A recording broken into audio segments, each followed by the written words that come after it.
Welcome to the Legally Speaking podcast. I'm your host, Rob Hanna. This week, I'm delighted to be joined by Stephanie Boyce. Stephanie is the 177th, the 6th female, the first black officer holder, the first person of colour, and the second in-house solicitor in almost 50 years to become the president of the Law Society of England and Wales. Admitted as a solicitor in 2002, Stephanie specialises in corporate governance, regulatory frameworks, and professional regulation. Stephanie also holds a Masters of Law in Public Law and Global Governance from King's College, University London. In addition to this, Stephanie has also recently been appointed to the HM Treasury and Department for Business, Energy and Industrial Strategy as part of an independent task force designed to boost socio-economic diversity at the senior levels in the UK financial and professional services. If all of that wasn't impressive enough, Stephanie also made the Power List 100 in 2021, where she was named as one of Britain's most influential black persons. Stephanie's mission is to leave the legal profession more diverse and inclusive than the one she entered. So a very, very warm welcome, Stephanie. Thank you, Rob, for that introduction. I'm honoured. So before we dive into all your amazing achievements and legal experiences to date, we do have a customary question icebreaker here on the Legally Speaking podcast, which is, on the scale of 1 to 10, 10 being very real, how real would you rate the hit TV series Suits in terms of its reality? Well, Rob, I have to say I've never seen Suits, so it'd be very difficult for me to rate it. Ask me another. Based on that, we'll start with a 0 and we will move on. So let's start at the beginning, Stephanie. Tell us a bit about your family background and upbringing. Well, absolutely. So my grandparents came to the United Kingdom from the Caribbean, they say, in search of faith, hope and greater opportunities. So my grandfather was the first to come, Henry, was the first to come in 1960. Followed by my grandmother in 1962, followed by my mother in 1967. So my maternal grandparents from the island of St. Vincent in the Caribbean, and my father, who is from the island of Barbados in the Caribbean, came to England in 1964. So as my parents tell me, they had a meeting in Aylesbury, where I was subsequently born. And that's where I grew up, in a single parent household on a council estate. First in my family to go to university. My father finished formal education at the age of 12 in Barbados because my grandmother couldn't afford to send him on to further education at that time because you had to pay for it. My mother did complete school. But as I say, the first to go to university. And my grandfather, my grandfather was illiterate, but his lasting legacy for us was that we were to make something of ourselves. He never told us what, but he said we were to make something of ourselves.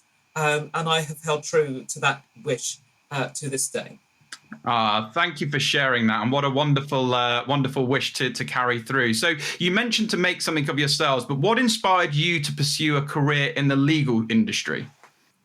What inspired me, looking back, first of all, I grew up in a household, where there were always, grew up to the songs of Bob Marley, singing about, injustices, pricking one's social conscience. And I could see domestically and globally, injustices unfolding around the world. And then at the age of 12, I went to live in America. And, I saw America would have a lasting impression on me. I would be overwhelmed by the poverty that existed. I would be overwhelmed by people struggling to exercise their legal rights because of their low socio-economic position or because of the colour of their skin. And I was enthused that I wanted to help the voiceless to have their voice heard. And that is what absolutely inspired me. And a day or so after graduating from high school in the United States, I came back to England because I wanted to study in the jurisdiction of England and Wales. Wonderful, wonderful. And considering the Law Society has existed for, I believe, 196 years, and you've become the 177th, the sixth female, the first black officer holder, the first person of colour, and second in-house solicitor from an in-house background. How does that feel, and what exactly does that mean to you? Well, not only what does it mean to me, but what it means to so many others. I mean, the Law Society was founded in 1825. So in a couple of years' time, we will celebrate, as you mentioned, we will celebrate our 200th year anniversary.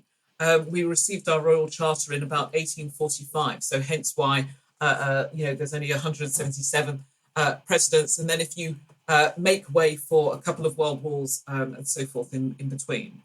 But to have, after four attempts at trying to get elected as deputy vice president. And once you get elected as deputy vice president, it's an automatic trajectory that you then go on to become president, unless, of course, other things get in the way. But to be in this space and to be the first person of colour, the first black office holder to occupy this space is a remarkable achievement. And to do so during a pandemic, with so many different challenges facing the legal sector, but to be able to occupy this space and lead my fellow colleagues, some 200,000 solicitors, is an absolute privilege and joy. Absolutely, Stephanie, and we're honoured to have you on the show. And we say the Legally Speaking podcast is to educate, entertain, and inspired. I am truly inspired by your journey. You mentioned their fourth attempt. So many traits around resilience, not giving up, and really, not refusing to take no for an answer. I admire. So, with regards to your own career, what made you decide to pursue perhaps the less conventional route as a in-house career? Yeah, so I qualified in 2002, and I was lucky in as much that, the firm that I trained with was less than a 10-minute walk from my home, a local firm in Aylesbury called Howard and James Solicitors. So qualified in 2002, but I then went on I wanted to be a litigator, but that was at a time when conveyancing, there was quite a buoyant market around conveyancing. Public funding was starting to bite, and therefore, litigation wasn't, that there wasn't a lot of work around in terms of litigators. So I was made redundant twice in as many years. And then in 2004, I got my first in-house job with the General Counsel of the Bar. And so began my in-house career. And throughout my career, I've worked with Ofsted, the pensions regulator, Chartered Institute of Arbitrators, the accountancy body, ACCA, and a number of others. And latterly in my own consultancy, looking at governance frameworks and transformational change. Wonderful, and again, what an inspiring part of your career and journey you've been on. And I mentioned in the introduction, your career has been particularly diverse. So, what have been just some of the highlights for you? Well, I mean, obviously, against all the odds, qualifying as a solicitor, because of my low socio-economic background, being told I wouldn't make it as a solicitor, being told I didn't look like a solicitor, and so forth. So qualifying as a solicitor as I did. And again, against the odds, 4 attempts, 4 times to go on to be successfully elected as Deputy Vice President and to become the President of the Law Society of England and Wales. The voice of the profession, as I say, is a remarkable space to achieve. So those have been some of the highlights, but the real highlights in doing this job, doing this role, is the fantastic people I get to meet in and outside of the law, but also being able to, share our stories. Somebody said to me the other day, as we climb, we lift, or is it as we lift, we climb, something like that. But I think the point being around that was the fact that, as we're able to progress, it's about taking people with you on your journey. And whose life might you change? Who might you inspire just by telling your story, just by being visible? Thank you so much for sharing that, Stephanie. And your story is truly inspiring. 4 attempts and you finally made it as the president of the Law Society. Truly, truly inspirational story. And a lot of our listeners will be inspired by that. But for those less familiar with the role of the president of the Law Society, tell us a little bit more about what the role entails and a day in your life. So a day in my life. Why don't we start with today? Why not? Why not? A day in the life starts with this morning. I think I was up about, and when I say up, what it means is I'm awake. So still in bed, but was up about 5 o'clock-ish. I was starting to go through a backlog of emails.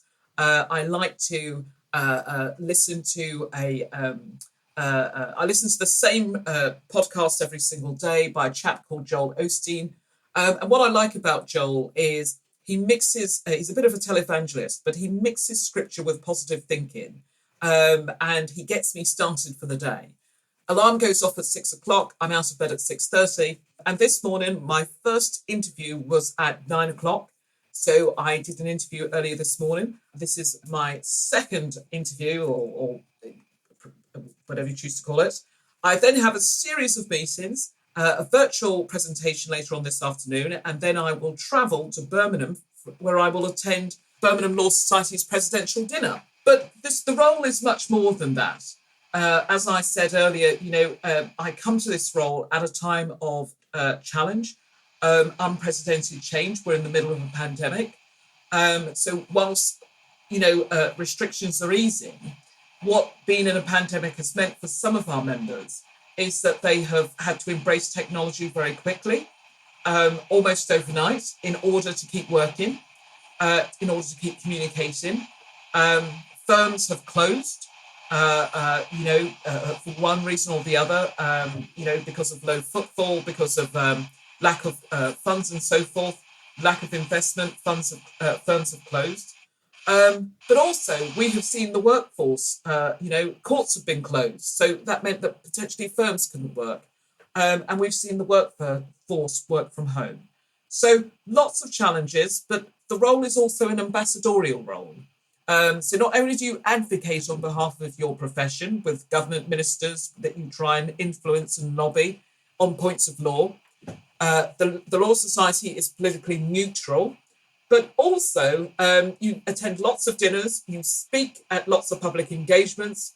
So I think by the time this week finishes, I would have done four in-person events and eaten 4 dinners. Wow. So you certainly keep busy, and it's such meaningful, impactful work that you are doing for the legal community. And we'd love to hear more. And you were touching on some points there about your presidential plan. Let's first start off maybe talking a little bit more about the access to justice and technology. Please tell us more about your plans to improve access to justice in England and Wales and how technology can really help this. Well, absolutely. So as I alluded to before, access to justice and technology, as we emerge from this crisis, it's vital that the justice system emerges in a stronger position than before. And we've seen the way that technology has transformed our lives, the way we work in the last 18 months. And there are lessons that we can learn into which the new ways of working with technology should become permanent features. But, and of course, there is a bill currently going through Parliament, the Police, Crime, Sentencing Courts Bill, that looks at remote observations and remote juries within the justice system. The Law Society is not in favour of remote juries. The potential for jurors to be in their own home raises and flags up a number of concerns for us. But we have seen that technology can be useful, and indeed new and existing technology. And it's provided a glimpse, actually, of how the future will look like, and how technology will respond to how we provide legal advice, and enable genuine access to advice. So during my time, I'm going to continue the debate on how geographical and digital barriers can be overcome with technology. But we have to be clear. It's not a one size fits all, because we still have a massive digital skills gap in this country. Swathes of the country where people don't have the infrastructure, the resources, the skills, the know-how, capability to access technology. Yes, and I think, it's a very important point to highlight. And I know the work that you are doing, and everyone involved in the Law Society are working hard to hopefully try and improve this access over time. So thank you for your continued efforts. And on another passion, I know you are passionate about making the legal profession much more diverse. Tell us more about this. Well, absolutely. So I have said that, it's my mission to leave this profession. And I'm talking about the legal profession, not just the solicitor profession, more diverse and inclusive than the one I entered. But I'm clear, Rob, that it's got to be a shared ambition, with each and every one of us playing our part.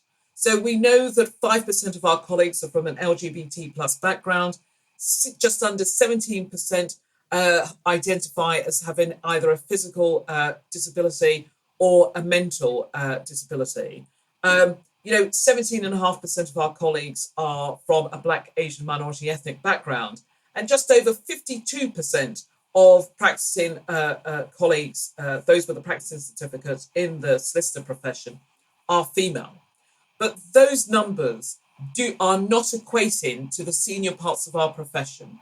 So whilst we have diversity at entry level, some 63% of our entrants are female, those figures, as I say, do not translate into the senior parts of the profession.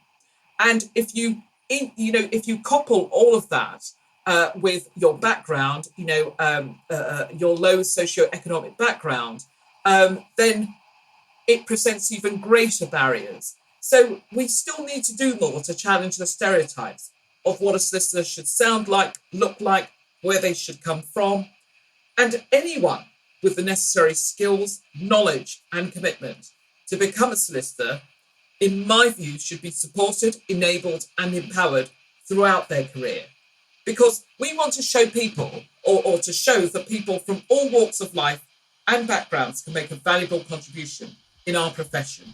And our profession must represent the community, the society we are seeking to serve. And now, time for a short quiz. Can you guess how many of your prospective clients now expect to work with you online?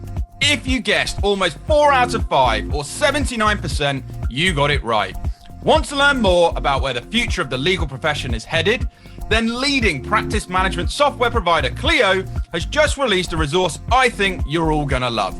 In their 2021 Legal Trends Report, they compiled data from tens of thousands of legal professionals to chart the major upcoming trends for law firms. The annual Legal Trends Report is released every October, and you can get your copy for free at clio.com/legal trends. That's CLIO.com/legal trends. Now back to the show. Absolutely, Stephanie, and I couldn't agree more, and really, really well said. You've previously spoken about how the word BAME is unhelpful. Please could you tell our listeners more about how the term creates more challenges than perhaps opportunities? Well, absolutely. So first of all, you would have noticed that throughout this conversation, I do not use that term, and I have pledged that, where it is possible, that I will not use the acronym BAME, and I will spell it out in full as I have been doing when I say Black, Asian, minority ethnic solicitors, colleagues, or so forth.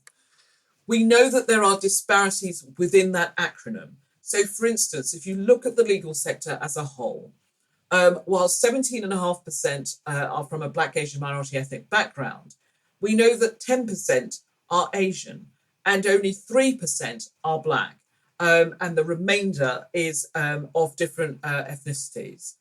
So we know there are disparities as to who gets ahead. Only 8% of partners in the largest firms of 50 or more partners are from a Black, Asian, minority ethnic background. And that figure has only changed 1% since 2014. And if you broke that figure down even further, again, there would be disparities between blacks, between Asians and, ethnic minorities even further. So there isn't, to my mind, a different term that has, been agreed upon as yet. And I, as I say, have pledged that until there is a term that we are agreed upon, I will spell it out in full rather than using the acronym where it is possible and appropriate to do so.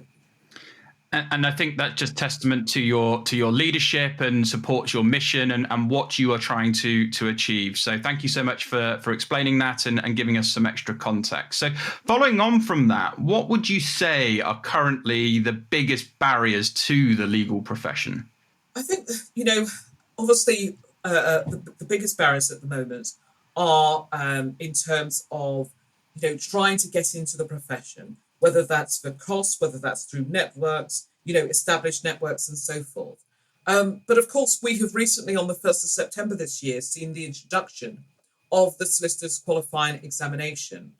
And what the SQE, as it's more widely known, is set to do is it's set to diversify, open up the profession, remove those artificial barriers to entry and diversify the profession. However, one of the issues that we have is that there has been no firm commitment from either government or major stakeholders as to how individuals will fund the course, the SQE. And that cannot be right because we run the prospect of those who want to pursue a career in law who are not financially abled being financially excluded. And of course, we want to counter that, ensure that everyone has the ability, who wants to study law, has the ability to join this profession and stay in this profession. But we also know, Rob, that, where you come from. So I've long said that law should be taught in schools from an access to justice point of view and from a social mobility point of view.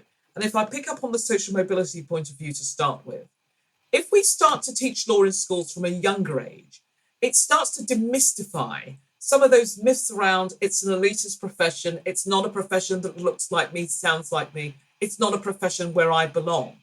But if we start to teach law in schools, from a young age, individuals start to think about the stepping stones, the roadmap, what they have to do as they navigate their way through the educational system, as to what they have to do to have a career in law.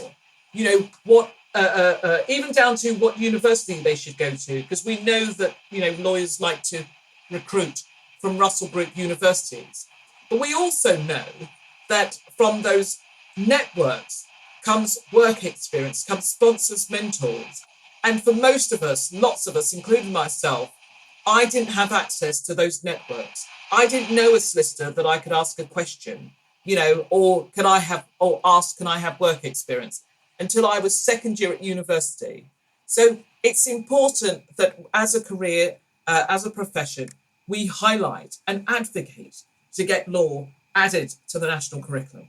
Yes, really well said, Stephanie. And I absolutely support what you are suggesting. And let's hope that does happen over time. Now, I know we could talk about the SQE for a whole podcast episode in itself. So do you feel the SQE will improve the legal profession by improving access? Well, as I say, that is the hope. That is the desire.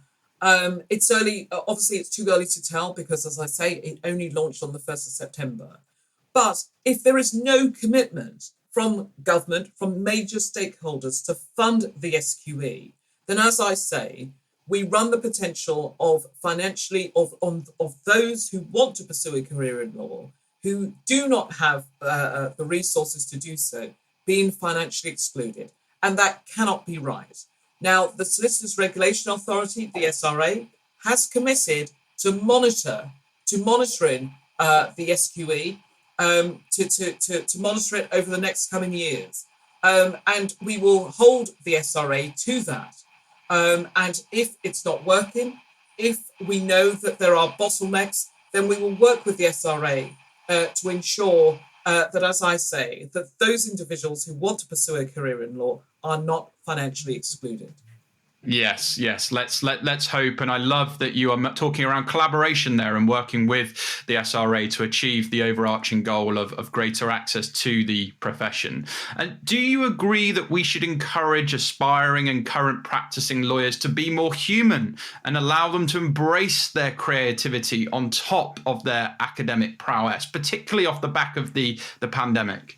Well, I'm not quite sure what you mean, Rob, by more human. What do you mean by that?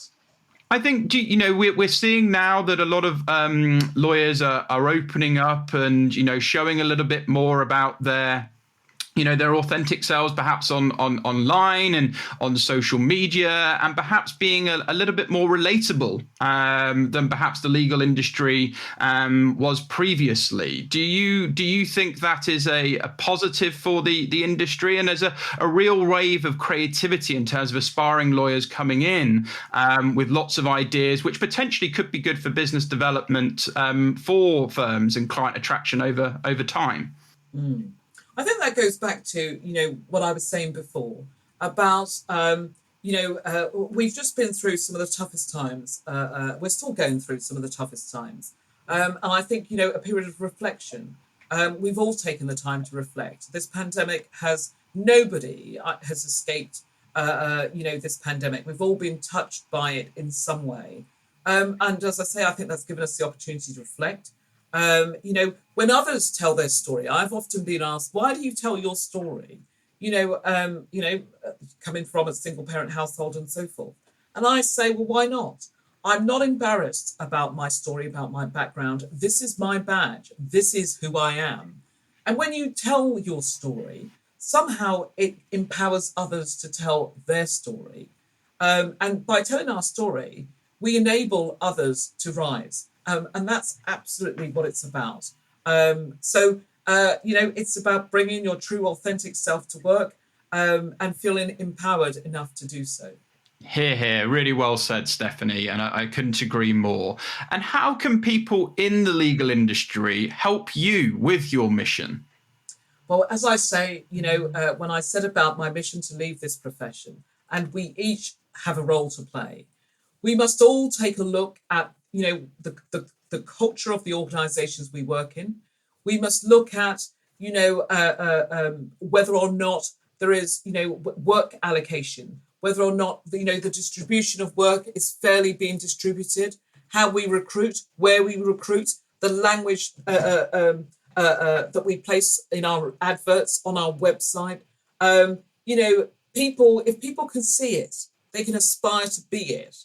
There is, having done research, the Law Society having done research, we know that if you come from a Black, Asian, minority ethnic background, you will leave the profession, unlikely to leave the profession earlier or to go in-house, as I did in 2004.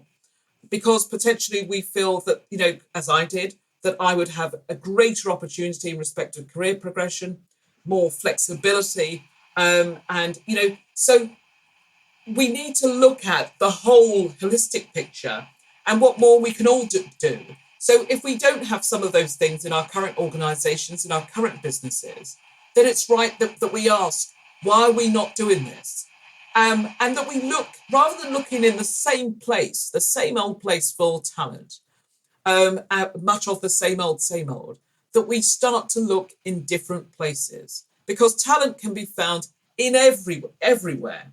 And we know that there is a moral and business imperative for diversity and inclusion. But it is not just enough to have a tick box exercise of diversity. We've made it because we are diverse. We must truly be inclusive, because you cannot have diversity without inclusion. Yes, absolutely, Stephanie. And thank you so much for sharing that. And the Legally Speaking podcast and all of us involved support your mission, and we'll do our best with that when partnering with you to help, get this message spread as far as wide as possible. On the last before we wrap up, Stephanie, how do you wish to be remembered following your time as the Law Society president? I would like to be remembered as somebody who made a difference. I've given the call to action, but somebody who made a difference. I used to say, before I became president, I used to say that if I changed one person's life, if I inspired one person, I would go quietly, as I say, this is a remarkable position to be in. And thanks to, yourselves at Legally Speaking Podcast to share this message far and wide as you've suggested, because it goes back to, it's about helping others to find their true authentic self, to have their voice heard, and to realise that this world is a beautiful place that we all can be in, share in, exist in. And what a lovely message and way to wrap up the show, Stephanie. It's been an absolute pleasure having you. If people want to follow or get in touch with you about anything we have discussed today, what's the best way for them to do that? Feel free to shout out any relevant web links or social medias, and we will also ensure we share these with this episode for you. Absolutely. Well, of course, the Law Society has its website, lawsociety.org.uk, where you can find lots of important information and more about the work we do.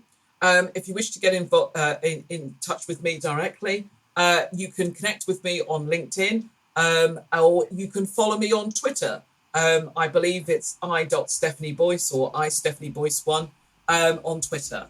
But either way, if you Google me, you'll find me.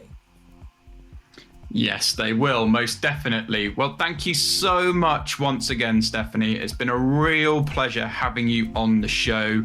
On behalf of all of us at the Legally Speaking Podcast, we wish you lots of continued success with your legal career and mission for the Law Society. But from all of us, and for now, over and out. This week's review comes from Rose Carriere. Rose says, so entertaining and insightful. This podcast is an absolute delight to listen to and is so educating. Rob makes it easy to listen to, which is of essence for someone like me who tends to space off when there's too much information at once and not enough interaction. I've also been able to apply the advice he provides here within my daily life, not only as a law student and legal intern, but also as an aspiring solicitor. Not to mention within my role as head of social media for a small boutique law firm I'm working for. Thank you so much, Rob, and keep up all the hard work. Thank you so much, Rose, for your lovely, kind review. We really appreciate it from all of us on the Legally Speaking Podcast.